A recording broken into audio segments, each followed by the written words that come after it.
Hello, good morning. This is Country Sports TV with Ian Summerall. Oh, everything's changing slowly. Now, a friend of mine said, "Oh, we're all right now. We can go crow shooting." License has been issued by English Nature, so I had a look at the license. The license is for carrion crows only. Everybody's got to be careful what's happening now. The license is GL26 and it allows you to take and kill carrion crows. This is, I think, to help gamekeepers out and farmers out whose lambs are being taken by carrion crows. I think that needed to be done first. But you've got to be careful. This doesn't cover rooks and it doesn't cover jackdaws. My mate comes around here saying, "Oh, we're going decoying, we're going, it's all right now, it's all right now." Wait, hey, just relax, take it easy, read the instructions as they say. This license, GL26, that was released on Friday, is only for carrion crows. Later on Friday, there was a couple of more things put up on the Natural England website. Standard license conditions for trapping wild birds and for using decoys. DL33. So the general license for trapping using larceny traps, and I don't know if it's going to cover ladder traps. You've really got to read the instructions. The general licenses before, we had 4 and they were about 4 pages each. These licenses are about 11 pages. So please read them carefully. Please try and understand what they mean. This is not going to go away. They are going to make our lives as difficult as possible. The animal rights people have managed to control the government. So what we normally would do as countrymen, what we consider our ethics, is to control pests around farms. I got to admit, I don't eat crow, but I do eat pigeon and I do eat rabbit. And when I do pest control, I got a freezer full now. I got a cartridge box. You know what a cartridge box looks like. It's about 1 foot high and about 4 inches wide. I've got one full of pigeon breasts. And I wanted to put pigeon breasts on the label, on the flap on the top. And I couldn't get pigeon breasts all the way in. So I got pigeon tits. Never mind. That's another story. But they're in the freezer, and when my wife wants to do a stew or a pie, she can just take out the pigeon breasts, because I just breast the pigeons off. When we had ferrets, the birds were fed to the ferrets. They did ever so well on them. And if I got a friend that's got ferrets, I drop a few off as well, and we spread things around. If I shoot pigeons and my mate hasn't got any, I'll give a few to him. This is the way the countryside works. And if I'm not going out shooting for a couple of weeks and my friend shoots a few pigeons, he'll drop them into me. This is what we do.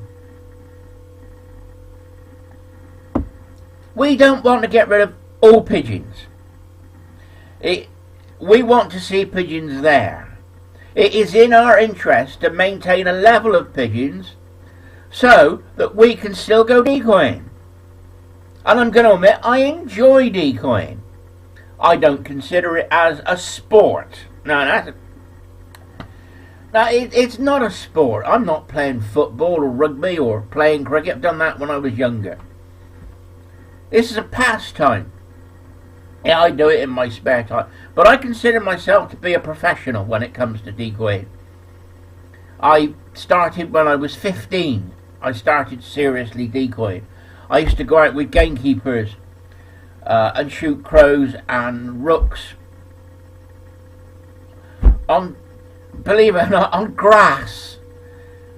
What used to happen is the rooks and crows and magpies, they take grain, they take the young birds, they take the birds' eggs, and the best way to control the numbers to make less damage on the pheasants and on the pheasant eggs was to cull them when they did the silage. So they'd cut the grass for silage.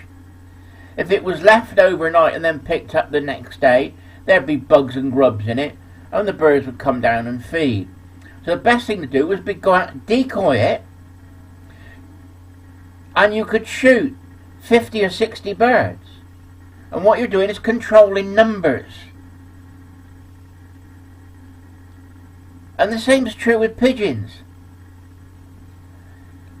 If I'm going to shoot, if we got a lot of pigeons around, like the woods in the winter here, the woods is north facing and the wind comes from the southwest and it's sheltered, and we can have anything up to 2,000 pigeons nesting in the woodland in the winter, and they get up and they fly off and they go and feed and they come back, but they're not causing a lot of damage. The only damage they cause in the winter is to greens, spring greens, and to rape, because the rape is low on the ground. And I've been out on a very, very cold February morning, February the 4th it was, and it was icy, and I was dressed in wildfowling gear. I had my thermals on, I had gloves on to go pigeon shooting. Pigeon shooting is normally in the summer on stubble and you're in a t-shirt and jeans, you know, but I persevered. I did 2 hours to keep the pigeons off the rape until they moved on. When they stopped coming in, then I packed up and went home. I shot 4 pigeons that day. Not a great number, but I kept the pigeons off the crop. Now in the summer, you get fallen grain, and the pigeons will come in, and if you ever seen a pigeon break grain, it is unbelievable. I've been trying to film it for 3 years, and I haven't been in the right place at the right time. Every time I go out, I see it, and every time I take my camera, they don't do it.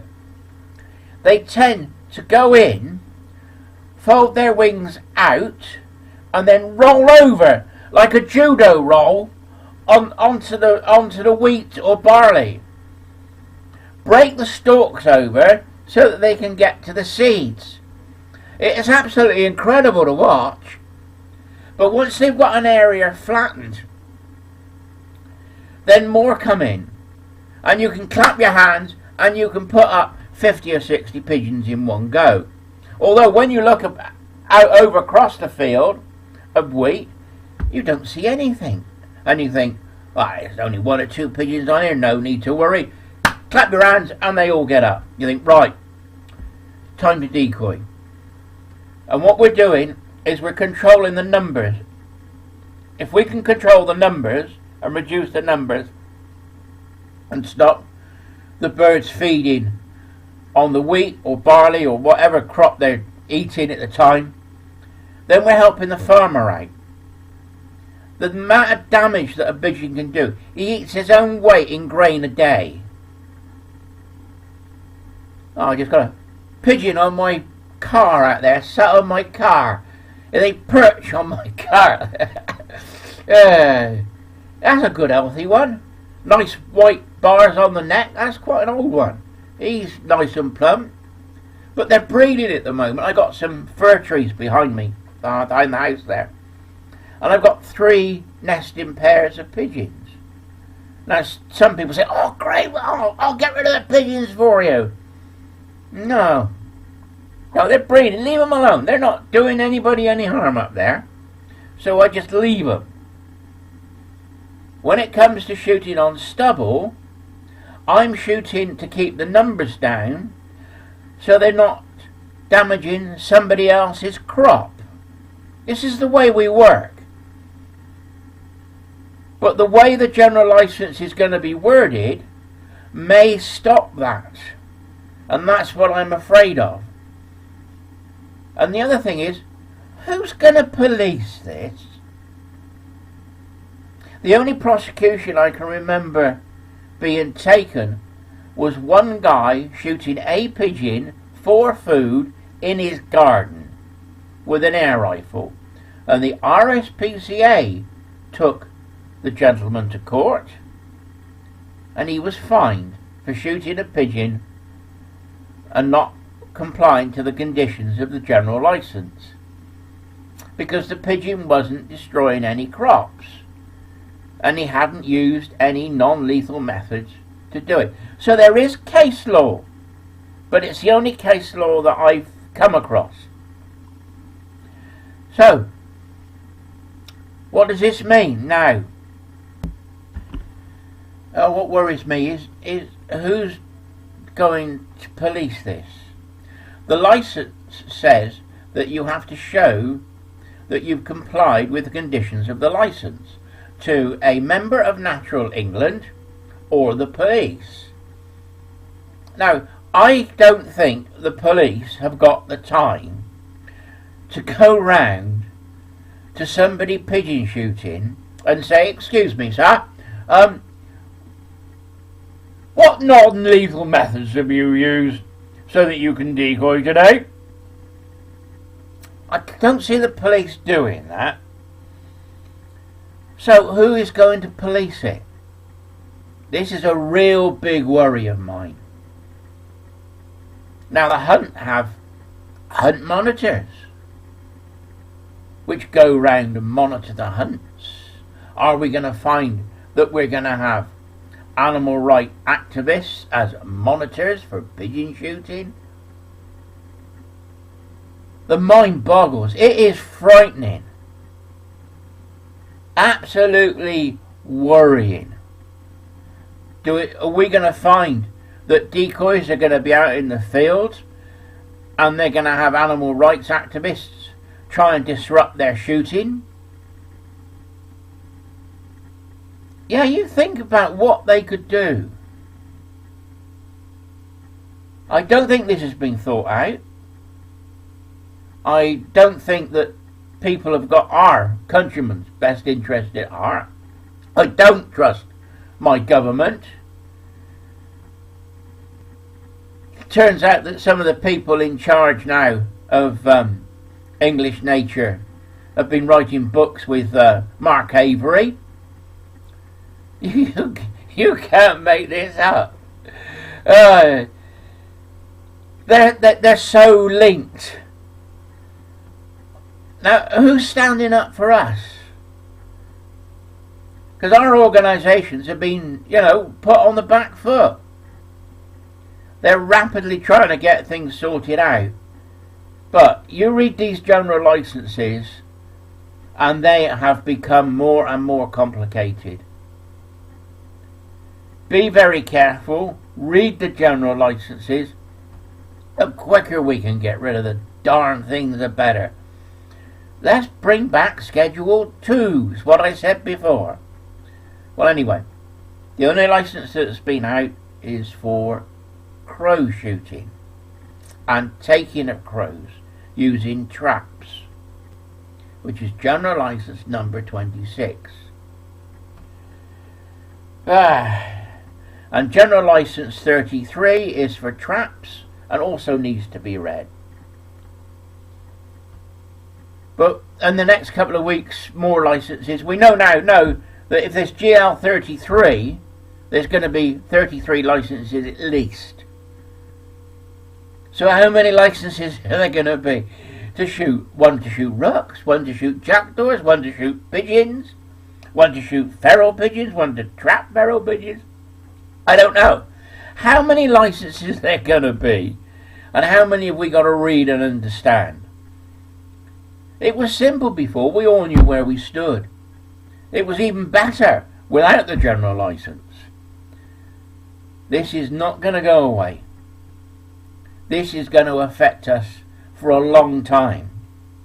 And I don't think it's in our interest, the countrymen's interest. Please take care, and if you do shoot, make sure you shoot within the law. Because if you don't shoot within the law, they'll take your guns away. Could that be what this is all done for? I don't know. Anyway, Ian, Country Sports TV, signing off. And this is about as much information as I've got so far.